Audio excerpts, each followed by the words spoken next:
ओम शांति। आज के बाबा के महावाक्य हैं 3 तारीख के बाबा के महावाक्य।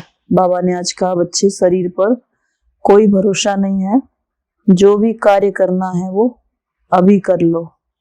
जैसे बाबा ने कहा, बहुत बच्चे कहते हैं कि बाबा थोड़ा समय बाद करेंगे या थोड़े समय बाद आएंगे, या फिर कहते हैं कि ये काम पूरा हो जाएगा फिर चलेंगे ज्ञान में, फिर आएंगे। तो बाबा ने कहा, ऐसे करते कल करते काल आ जाएगा, समय कभी नहीं मिलेगा। इसलिए जो करना है बाबा ने कहा वो अभी कर लो, अभी नहीं तो कभी नहीं। और बाबा ने कहा, अगर 21 जन्मों के लिए माला माल होना है तो बाबा ने कहा सब कुछ करते हुए तो सब कुछ परमात्मा पर अर्पण करके चलो।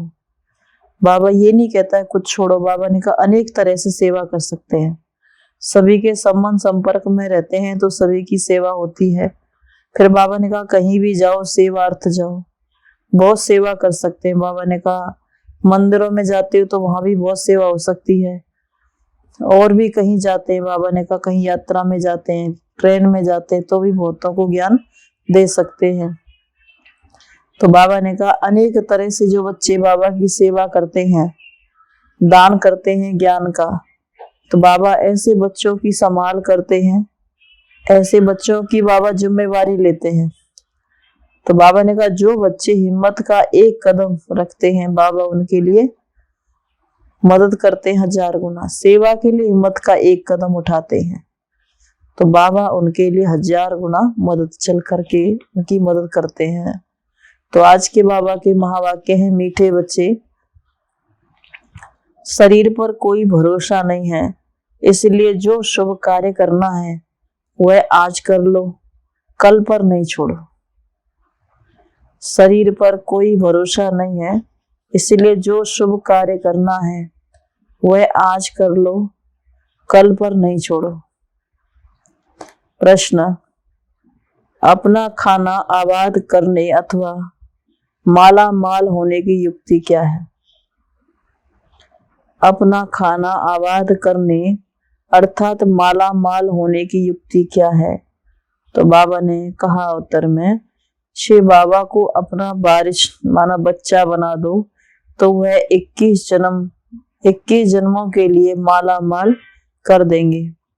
यह एक ही है जो सबका बच्चा बन सबका खाना आबाद कर देते हैं, परंतु कई डरते हैं, समझते हैं शायद सब कुछ देना पड़ेगा। बाबा कहते हैं डरने की बात नहीं, तुम अपने बच्चों आदि को संभालो, उनकी पालना करो, परंतु याद इस बच्चे को करो तो तुमको लाल कर देगा। अगर इस बच्चे पर बलि चढ़े तो तुम्हारी बहुत सेवा करेगा। बाबा ने कहा शिव बाबा बच्चे पर बलि चढ़े तो तुम्हारी बहुत, बाबा ने कहा सेवा करेगा। ओम शांति। इस समय सब सेंटर्स पर जो भी बच्चे बैठे हैं वह जरूर समझते होंगे कि हम शिव बाबा के महावाक्य सुनते हैं और कोई ऐसी संस्था नहीं होगी, क्योंकि शाखाएं तो बहुतों की हैं। भल वह टेप आदि भी भरते होंगे, जहाँ उन्होंने हेड ऑफिस होगी, जहाँ उन्हों का गुरु रहता होगा, उनको ही याद करते होंगे। निराकार परम पिता परमात्मा को तुम्हारे सिवाय कोई भी याद नहीं करते।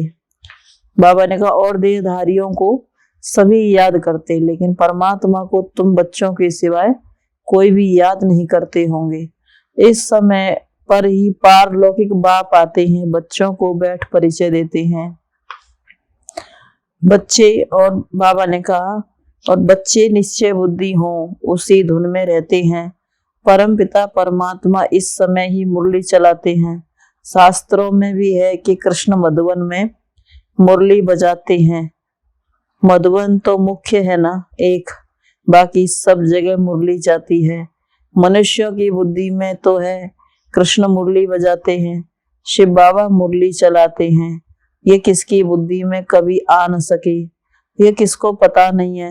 जहां जहां तुम्हारे सेंटर्स खुलते हैं सभी यह समझते हैं शिव बाबा की मुरली बजती है ब्रह्मा द्वारा, जो फिर सब ज्ञान गंगाएं सुनकर औरों को सुनाती हैं। बुद्धि में तो शिव बाबा याद है ना, शिव बाबा जिसको भगवान कहा जाता है, शिव बाबा मुरली सुनाते हैं, यह कोई भी शास्त्रों में नहीं है। तुम बच्चे कहाँ भी समझते हो ये मुरली जो छपकर आई है शिव बाबा की ही आई है। शिव बाबा बिगर कोई सिखला नहीं सकते। बाप ही कहते हैं मुझे याद करो तो मैं वर्षा दूंगा। बाबा बच्चों को समझाते रहते हैं कि मामे कम याद करो और कोई भी नाम रूप को याद नहीं करो। साकार मनुष्यों के फोटो आदि तो जन्म जन्मांतर इकट्ठे करते आए हो, उपासना करते आए हो। देवताओं आदि के चित्र रखना यह सब तुम्हारा छूट जाता है। भक्ति मार्ग में आत्माएं बाप को याद करती हैं, शरीर को तो सब याद करते हैं। जब देह अभिमानी बनते हैं, बाप घड़ी घड़ी कहते हैं, बाबा ने कहा जब देह अभिमानी बनते हैं तो फिर शरीरों को, तो बाबा ने कहा सब देहधारी गुरु गुसाई शरीरधारी तो उनको याद करते हैं। बाप घड़ी घड़ी कहते हैं अपने को आत्मा समझ बाप को याद करते रहो। आत्मा ही पतित दुखी बनी है। आत्मा कहती है मैं महाराजा था, अब रंक बन गया हूँ। तुमको अब स्मृति आई है, हम बाबा के बच्चे हैं।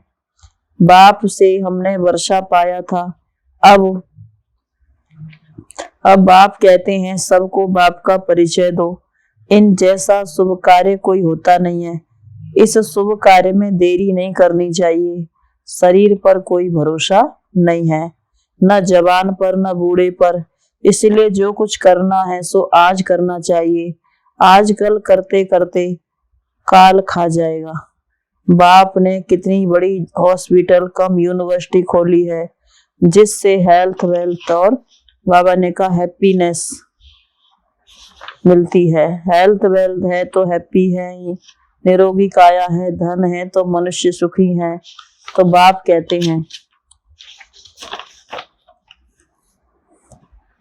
कहते हैं जिसको शुभ कार्य करना है कर लो। सिर्फ 3 पैर पृथ्वी के लेकर यह हॉस्पिटल खोलो। सबको बाप का परिचय दो। बाप स्वर्ग का रचयिता है तो जरूर बाप से स्वर्ग का वर्षा मिलना चाहिए। भारतवासियों को वर्षा था ना, इन बातों को भारतवासी सहज समझ सकेंगे। भगवान को ढूंढने के लिए मंदिर हैं। आर्य समाजी लोग तो देवताओं को मानते ही नहीं है, इसलिए समझते हैं चित्र आदि जो बनाए हैं यह सब पाखंड है। विघ्न तो बहुत पड़ते रहेंगे। बाबा ने कहा जो भगवान को नहीं पहचानते वो जरूर विघ्न डालते हैं। समझाना तो बड़ा सहज है। बाप का फरमान है जल्दी मेरे पास, बाबा ने कहा जल्दी मेरे साथ सगाई कर दो तो सगाई करने से ही वर्षे के हकदार बन सकते हैं। बाप रूहानी सर्जन है, तुम उनके बच्चे कहलाते हो तो तुम भी सन। बाबा ने कहा हो तो तुम भी सर्जन। जरूर आत्माओं को ज्ञान का इंजेक्शन लगाना पड़े। मन मना भव यह बड़े से बड़ा इंजेक्शन है। बाबा की याद से ही सब दुख दूर हो जाते हैं। योग से पुण्य आत्मा बन जाते हो। यह एक ही दवाई है योग की। बच्चा जन्मता है, बाप की गोद में जाता है और वर्षे का मालिक बन जाता है। तुमको अभी पता है कि हम बेहद के बाप से वर्षा लेते हैं याद से। याद में ही अनेक प्रकार के विघ्न पड़ते हैं, इसीलिए याद को पक्का करते जाओ। सिर्फ 3 पैर पृथ्वी के लेकर यह हॉस्पिटल खोलो। यह 3 पैर है ना, नहीं तो ऐसी ऊंच कॉलेज के लिए तो 5-6 एकड़ जमीन होनी चाहिए जहां बहुत मनुष्य आकर पढ़े, ज्ञान इंजेक्शन लगाएं। बाबा ने कहा ज्ञान इंजेक्शन लगाते जाएं। गायन भी है कि 3 पैर पृथ्वी के नहीं मिले थे और फिर विश्व के मालिक बन गए। तुम विश्व के मालिक बनते हो ना, 3 पैर पृथ्वी के कोई बड़ी बात नहीं। फिर आहिस्ते बाबा ने कहा धीरे धीरे बढ़ता जाएगा। फाउंडेशन लगाया तो कितने सेंटर्स खुल गए, कितने कौड़ी से हीरे जैसा बनते हैं। करने वालों को, बाबा ने कहा करने वालों को बहुत ही फायदा है। जो 3 पैर पृथ्वी के बाबा ने कहा सेवा के लिए देते हैं उनको बहुत ही फायदा है। बहुतों के कल्याण के लिए ही हॉस्पिटल अथवा कॉलेज खोले जाते हैं। यह भी ऐसे ही है। बाहर में बोर्ड लगा दो, क्लिनिक फॉर हेल्थ वेल्थ, 21 जन्मों के लिए। हिंदी में कहेंगे 100% पवित्रता, सुख शांति का चिकित्सालय। परंतु बच्चों में सर्विस करने का शौक नहीं है। कुटुंब आदि के जाल को मकड़ी का जाल कहा जाता है। जाल में खुद फंस जाते हैं। बाप आकर रावण रूपी मकड़ी के जाल से निकालते हैं। सतयुग में ऐसे नहीं कहेंगे, यहाँ भी आपे ही अपनी जाल में फंस मरते हैं। यह है ही बाबा ने कहा रावण का राज्य। कितनी बड़ी रावण की जाल है सारी सृष्टि पर। सभी शोक वाटिका में बैठे हैं। इस रावण की जाल में सब साधु संत आदि फंसे हुए हैं। अब आप कहते हैं इन सब को भूल अपने को आत्मा निश्चय करो और सबको यही रास्ता बताते रहो। ये सृष्टि का चक्र, ये सृष्टि चक्र का राज दूसरा कोई बता नहीं सकते। बाप कहते इन सब को छोड़ मामिकम याद करो। याद से ही तुम्हारे सब पाप मिट जाएंगे। शुभ कार्य में बाबा ने कहा देरी नहीं करनी चाहिए। मिसाल भी देते हैं, देरी करते करते मर जाते हैं। फिर भोग पर बाबा ने कहा जब आत्मा आती है तो फिर बहुत रोती है। फिर बोला जाता है देखो तुमने देरी की है, आजकल करते करते काल खा गया, अब ज्ञान तो उठा नहीं सकते हो। ऐसे ऐसे उलाना दिया जाता है। बहुत बच्चे ख्याल करते हैं अच्छा कल यह करेंगे, फिर मर जाते हैं। इसलिए समझाया जाता है मोहम्मद तो छोड़ दो। बाबा ने कहते हैं बहुत बच्चे मन में प्लान बनाते हैं हम ये सेवा करेंगे ये करेंगे, और ऐसे करते करते शरीर छोड़ जाते हैं। अचानक काल आ जाता है। तो बाबा ने कहा जब तक प्रैक्टिकल कर्म नहीं करेंगे तब तक जमा नहीं होगा। लौकिक संबंधी तुम्हारा कोई कल्याण करने वाले नहीं है। यह शिव बाबा अब तुम्हारा बच्चा बनते हैं। कहते हैं तुम मुझे वारिस बनाओ तो मैं तुम्हारी बहुत सेवा करूंगा। इसलिए बाबा पूछते भी हैं आपको कितने बच्चे हैं। मुझ शिव बाबा को अपना बच्चा बनाया तो माला माल हो जाएंगे 21 जन्मों के लिए। कन्या तो अपने घर जाती है, बच्चे के लिए कितना हैरान होते हैं। बच्चा नहीं होता है तो दूसरी तीसरी शादी भी करते हैं। बाप कहते हैं वह लौकिक बच्चे तो तुम्हारी कुछ भी सेवा नहीं करेंगे। यही एक सबका बच्चा बनता है, एकदम सबका खाना आबाद करने। परंतु कई डरते हैं कि सब कुछ देना पड़ेगा, क्या होगा। बाप कहते हैं अपने बच्चों आदि की पालना तो करनी ही है, परंतु याद इस बच्चे को करो, यह तो तुमको लाल कर देगा। काशी के मंदिर में जाकर बलि चढ़ते हैं, समझते हैं शिव पर बलि चढ़ने से जीवन मुक्ति मिलनी है। वास्तव में यहाँ की बात है, कहाँ की बात कहाँ ले गए हैं। अगर तुम इस बच्चे पर बलि चढ़े तो ये तुम्हारी बहुत सेवा करेंगे, स्वर्ग में महल दे देंगे। वह बच्चा तो कुछ भी नहीं करेगा, करके ब्राह्मण आदि खिलाएंगे, परंतु दान पुण्य आदि जो करते हैं सो अपने लिए ही करते हैं। तो बाबा ने कहा यह हॉस्पिटल खोलना कितना पुण्य है। साहूकार लोग तो 10-15 हॉस्पिटल खोल सकते हैं। यह पैसे आदि तो सब खत्म हो जाएंगे। तुम किराए पर मकान लेकर 50,000 में 50 हॉस्पिटल खोल दो, फिर वह आपे ही अपने पैर पर खड़े हो जाएंगे। बाबा ने कहा कुछ समय उनका सहयोग देंगे, फिर अपने पैरों पर खड़े हो जाएंगे। बाप कितनी सहज युक्तियां सर्विस की बताते हैं। गंगा के कंठे पर जाकर सर्विस करो, अपनी पीठ पर यह बाबा का परिचय लगा दो, आपे ही पढ़ते रहेंगे। दे अभिमान छोड़ना है। कोई साहूकार ऐसे करे तो सब कहेंगे वाह, इनको तो बाबा ने कहा इनको तो दे अभिमान बिल्कुल नहीं है। बाप का परिचय देना है। बाप स्वर्ग का रचेता है, फिर हम नरक में क्यों पड़े हैं। अभी बाप आए हैं, कहते हैं देह के सब संबंध छोड़ मामेकम याद करो।